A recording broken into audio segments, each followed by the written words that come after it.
I still remember the exact moment I saw the tow truck's flashing amber lights reflecting off the polished lobby floor.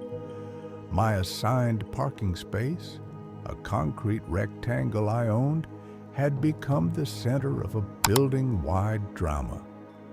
There was Brenda, the self-appointed queen of our condo association, being spoken to by two stern-looking police officers as her illegally parked car was being hooked up. Her face was a mask of pure indignation as she shrieked, pointing a furious finger at me. "He doesn't even have a car!" she yelled, her voice echoing in the marble-clad lobby. That spot was just sitting there empty, while residents who actually live here have to park on the street. The other residents, gathered for the monthly social, watched in a mixture of shock and quiet satisfaction as the building's dictator finally ran into a wall she couldn't bulldoze. I just stood there, staring at the empty parking space, now free of the vehicle she had decided to park there after renting it out from under me. I inherited the condo and its deeded parking spot from my father 2 years ago. Dad had worked his whole life to afford a place in the city, and in our building, a dedicated parking space was worth its weight in gold. When he passed away, I couldn't sell the place. It was my last connection to him. Even though I worked remotely and didn't own a car, I paid all the condo fees on time, kept the unit immaculate, and never caused a single issue. The building had always had a strict condo association, but things got unbearable when Brenda was elected president. A woman whose sharp bob and perpetually pursed lips seemed to be a uniform for someone who lives to enforce rules, she took to her new role with a terrifying zeal. Brenda was obsessed with optimizing community assets, a phrase she used to justify her increasingly intrusive policies. She would send out passive-aggressive newsletters about unused bicycle racks and empty storage lockers, but I never thought she'd target private property. I was following every rule in the thick binder she had personally expanded. It all blew up when I got an email from a neighbor, Tom. "Hey, Mark, saw your ad on the building's app. Is the spot still for rent?" Confused, I told him I hadn't posted any ad. He sent me a screenshot. There it was, a clear photo of my parking space, number and all, listed under prime parking for rent, $300 a month. The contact person was listed as condo management, but the phone number was Brenda's. My blood ran cold. She had listed my private deeded property for rent without my permission. I called Tom, who told me he'd already spoken with Brenda. She told him I was an out-of-town owner who never used the spot and that the association had a new rule allowing them to monetize abandoned amenities.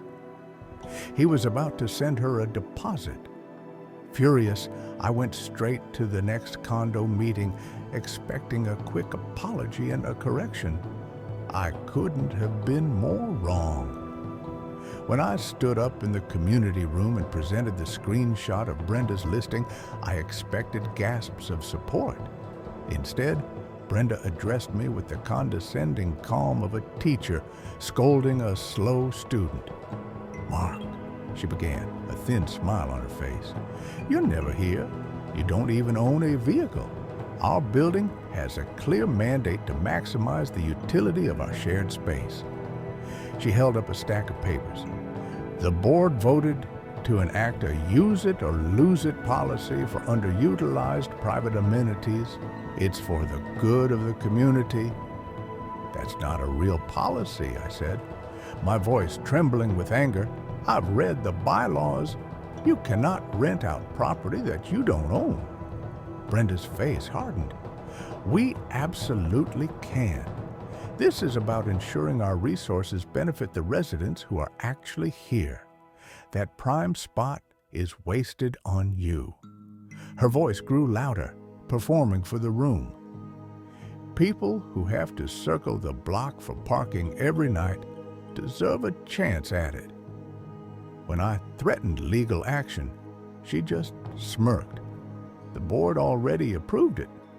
Perhaps if you participated more in our community, you'd understand how we get things done here. A few of her cronies on the board nodded along, while other residents just stared at their laps. I left the meeting and immediately called Sarah Collins, a lawyer who specialized in property law and condo disputes. She listened to the whole story, reviewed my deed, and gave me the validation I desperately needed. "What Brenda did isn't just against the rules," Sarah said. "It's multiple kinds of illegal. It's fraud. And depending on how she's handling the money, it could be theft." Sarah suspected this wasn't Brenda's first time. She was right. Over the next few weeks, we uncovered a pattern. Brenda had been renting out an empty storage locker belonging to a military family on deployment and was charging residents a booking fee to use the building's common rooftop terrace for small gatherings. Every cent was going directly to her personal account, not the condo association's. Before we continue, if you are watching our video for the first time, please bless and support us by hitting that subscribe button and comment where you are watching from. She had fabricated meeting minutes and created fictional bylaws to support her scheme. The final piece of the puzzle came when I recorded her on my phone during a lobby coffee social. I pretended to be checking my emails while she boasted to the board's treasurer. "The beauty of being president is that I get to decide what community use means," she said with a laugh. "Mark doesn't deserve that spot. I'm just reallocating resources. Besides," she added, lowering her voice slightly, "the extra cash is a nice unofficial bonus for all the hard work I do."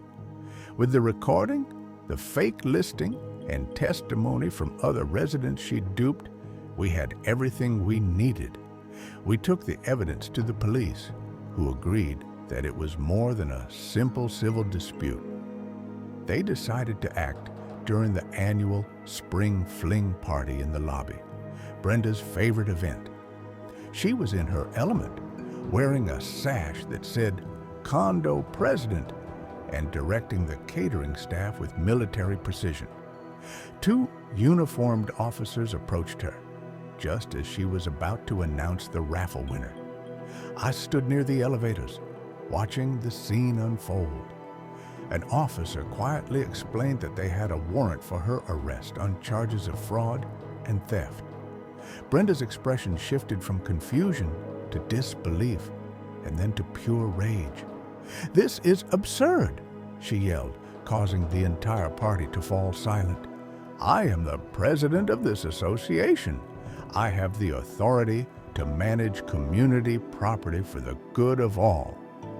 When the second officer produced handcuffs, her composure finally shattered. "You can't arrest me for trying to improve this building," she shrieked, backing away. "He wasn't using the spot. I was just making sure our residents were taken care of."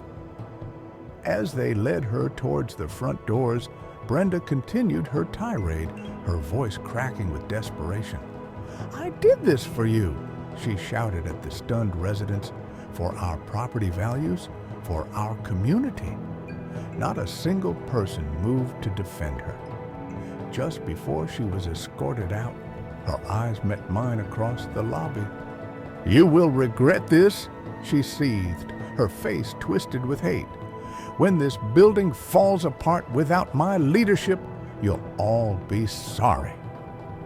The district attorney brought several charges against her. At her hearing, Brenda was a shadow of her former self. Her sharp haircut was messy, Her face was pale, and she was wearing a standard-issue jumpsuit. The judge denied her bail, citing the evidence that she had been using the stolen funds to plan a move. The prosecutor stated she was facing several years in prison.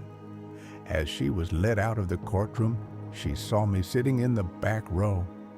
"It's all your fault," she mouthed, her eyes full of venom.